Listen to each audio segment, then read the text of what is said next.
നവരാത്രിയുടെ 3-ാം ദിനത്തിൽ നാം ആരാധിക്കേണ്ടത് ചന്ദ്രഘണ്ഠാദേവി എന്ന ദുർഗയുടെ മറ്റൊരു ഭാവത്തെയാണ്.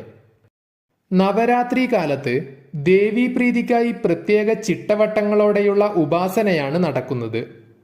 എല്ലാവിധ അറിവുകളുടെയും ഉറവിടമാണ് ദുർഗാദേവി. ഏത് തൊഴിൽ മേഖലയിലുള്ളവരും തങ്ങളുടെ കർമ്മപാതയിൽ വിജയം നേടുന്നതിനായി ഈ ദിവസങ്ങളിൽ ദേവിയെ ഉപാസിക്കുന്നു. ഗുണാതീതയായ ദേവി സത്വം, തമസ്, രജസ് എന്നീ ഗുണങ്ങളെ ആധാരമാക്കി ലോകരക്ഷാർത്ഥം അവതരിക്കുന്ന കഥയാണ് നവരാത്രിയുടെ ഇതിവൃത്തമായി പറയപ്പെടുന്നത്.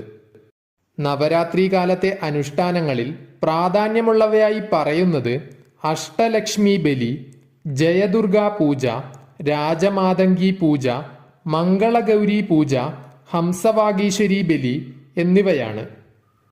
അറിവിന്റെയും ധൈര്യത്തിന്റെയും